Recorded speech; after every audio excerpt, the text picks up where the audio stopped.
dragilor, și bine ați venit la o nouă citire. De această dată vă invit la o citire generală. Vreau să vedem ce mesaje are tarotul pentru voi. Dacă titlul vi se potrivește, înseamnă că sunt aici mesaje pentru dumneavoastră. Hai să vedem, dragii mei, ce urmează pentru voi.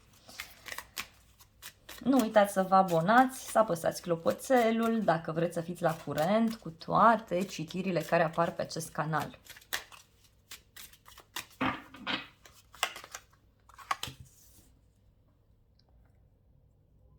Văd aici o energie paternă, o energie foarte puternică a unei persoane care impune reguli, este o persoană care știe foarte bine ce vrea, este asumată, este sigură pe ea, cum s-ar spune. Și de asemenea, dragilor, văd aici o persoană care are niște probleme financiare. Poate fi persoana de lângă voi sau poate e o persoană care este foarte orgolioasă și din acest motiv preferă să fie singur sau singură.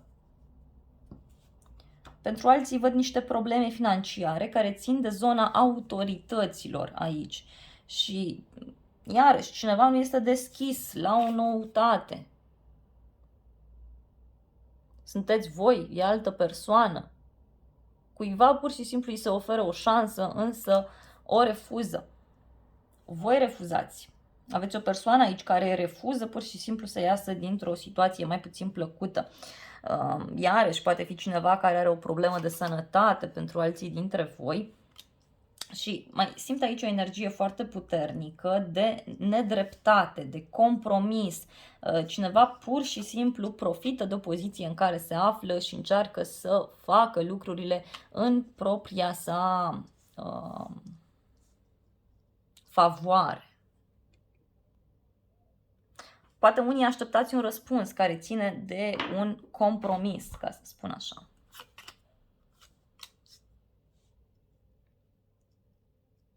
Mai văd o așteptare mică, poate așteptați ceva, dar mai este încă puțin și lucrurile se rezolvă.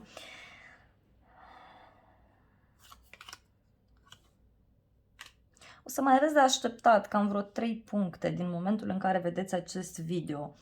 3 zile, 3 săptămâni, 3 luni maxim, deci ceva mai este de așteptat aici. Dar posibil ca, nu știu, cei mai mulți dintre voi să vă pregătiți foarte mult în această așteptare, să vă luați toate informațiile necesare, iar apoi să acționați într-un mod cu totul și cu totul special. Mi-au sărit 2 cărți, și anume un drum cu foarte multă stabilitate, un drum cu foarte multă siguranță. Alții, da, văd că faceți un drum, o călătorie sau vă vine cineva în vizită, vă contactează cineva pe internet, vă vine în vizită, vă întâlniți. Da, e cineva care este foarte sigur pe el sau pe ea. O persoană care știe foarte, foarte bine ceea ce vrea. Să știți că acest împărat puteți să fiți chiar voi, și anume că sunteți foarte determinați să mergeți pe un anumit drum. Sunteți determinați atât de mult încât sunteți în stare să fiți singuri sau să porniți singuri în toată această poveste, să așteptați, să luați atitudine într-o situație anume. Pentru alții dintre voi văd că vă doriți tare mult un drum, o schimbare, o mutare și din acest punct de vedere, da, posibil ca lucrurile să fie într-un mod aparte. Poate ați avut o dezamăgire care ține de familia voastră, care ține de un grup de oameni, de niște bani. Iar acum văd că sunteți mult mai mult dispuși să vă vedeți de propria persoană, pur și simplu să nu mai dați importanță celorlalți, parcă nu vă mai interesează nimic și nimeni. Vreți să treceți peste orice pentru a ajunge la acest ideal pe care voi îl visați aici. Și da, acest ideal cere un compromis, cere să vă respectați mai mult, să vă gândiți puțin la propria persoană. Unii poate chiar ați fost răniți de un asemenea împărat, care, repet, nu-i neapărat să fie un bărbat. Poate fi și o femeie care este mai autoritar. Alții e ca și cum ați fost dezamăgiți de zona statului, de un loc de muncă, undeva unde ați fost și acum parcă vreți să mergeți să faceți ceva pe cont propriu sau parcă vreți să schimbați locul de muncă, vreți să schimbați ceva important în viața voastră, poate vreți să vă deschideți voi ceva pe cont propriu.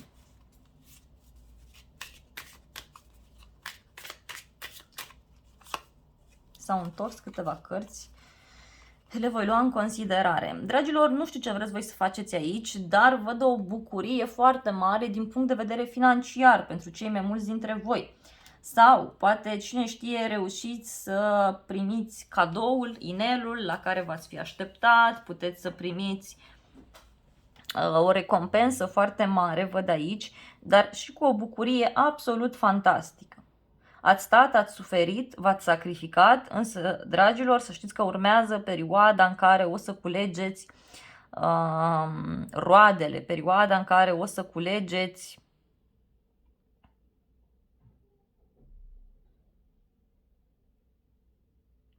multă iubire, multă stabilitate financiară. Mă uit aici și văd că unii dintre voi e ca și cum lucrați pe două planuri sau aveți două joburi sau vreți să vă fie ok și viața personală și viața profesională și o să reușiți, fără dar și poate reușiți. Însă, ca și sfat aici, ce vă pot spune? E nevoie de multă ordine, disciplină, de foarte multă asumare, de foarte multă muncă, iarăși, și să știți că cel mai greu lucru este să fii propriul tău șef.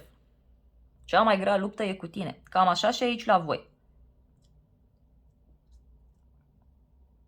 Vouă vi se face dreptate. Poate deja construiți ceva și alegeți să vă însingurați, alegeți să stați mai mult singuri, să nu comunicați foarte mult cu ceilalți. Văd că vă informați foarte mult despre o persoană sau despre ceea ce vreți voi să faceți. Și asta este extraordinar de bine.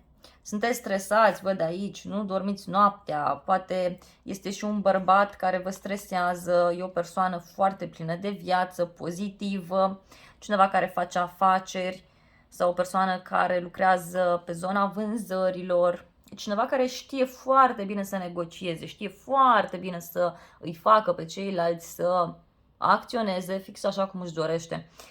Pentru alții, dacă aveți o afacere sau dacă lucrați pe zona aceasta a vânzărilor, dacă vreți să vă întemeiați voi ceva anume, da, aveți toate șansele, însă e ca și cum e nevoie să puneți punct la tot ceea ce știați voi până acum și trebuie să vă deschideți în fața unor noi oportunități. Bun, totuși vreau să clarificăm împăratul. Împăratul vreau să-l clarificăm, pentru că este foarte, foarte intens aspectat aici.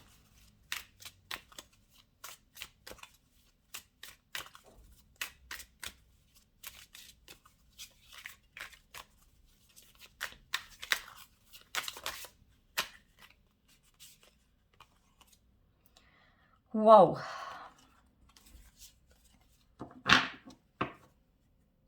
Foarte frumos. E vorba de o nouă activitate care vă pasionează, care vă place și pe care vreți să o puneți în practică. Dacă discutăm de zona relațiilor, atunci e posibil să fie apărut o persoană nouă într-o perioadă în care nici măcar nu v-ați fi așteptat. Poate fi o persoană dintr-o altă viață care acum revine. Dar totuși văd o decizie a cuiva care are o influență asupra unui grup mai mare de oameni. Pentru alții poate chiar acest împărat are un rol foarte important în viața voastră. Posibil și acest aspect. Deci această persoană pur și simplu are un rol absolut fantastic, absolut fantastic. Pentru cei care sunteți singuri, poate a apărut cineva în viața voastră, dar să știți că în această relație lucrurile vor merge așa încet, adică e o persoană care nu prea mai are încredere în ceilalți, cineva care încă a fost rănit, a fost rănită și care are nevoie de niște dovezi pentru a merge mai departe în această relație. Asta pot să văd foarte, foarte clar. Un nou început, dacă nu ați cunoscut pe cineva nou, nu mai durează mult și o să se întâmple așa ceva. Apare o persoană nouă, apare o persoană cu totul și cu totul specială, care o să vă schimbe foarte mult viziunea voastră asupra vieții. Poate e o nebunie ceea ce vreți voi să faceți din punct de vedere profesional, iar asta ar însemna să lucrați mai mult, așa cum v-am spus, asta ar însemna să vă sacrificați, să faceți tot felul de lucruri.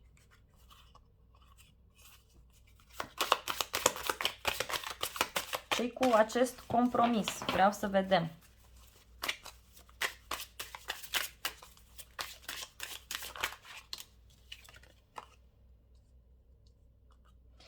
E un compromis care ține de așteptare aici. Trebuie să așteptați, trebuie să aveți răbdare pentru cei mai mulți dintre voi. Dar mai ales dacă vă doriți o familie sau dacă vă doriți ca cineva să ia o decizie care ține de o căsătorie sau de o situație în care lucrurile nu prea mai funcționează.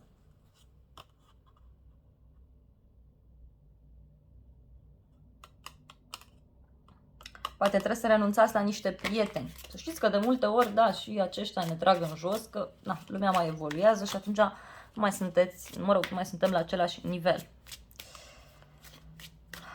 Vreau să vedem totuși că ceva e aproape de voi, ceva e foarte aproape, wow! Confortul vostru. Deci, dragilor, tot înainte, pe drumul pe care sunteți voi, ori în relația în care sunteți, pentru că lucrurile merg într-o zonă total neașteptată, da? Și care este extrem de benefică pentru voi din punct de vedere financiar.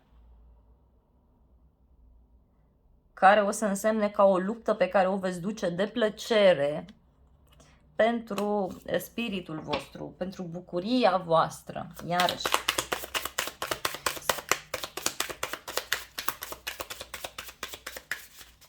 Vreau să vedem aici, sus, încă o carte. Au sărit mai multe. Multă înțelepciune, văd că o să dobândiți, iar dacă sunteți într-o relație, să știți că aceasta devine mult mai stabilă, devine mult mai frumoasă și o să aveți mult mai multă încredere în cealaltă persoană și în voi.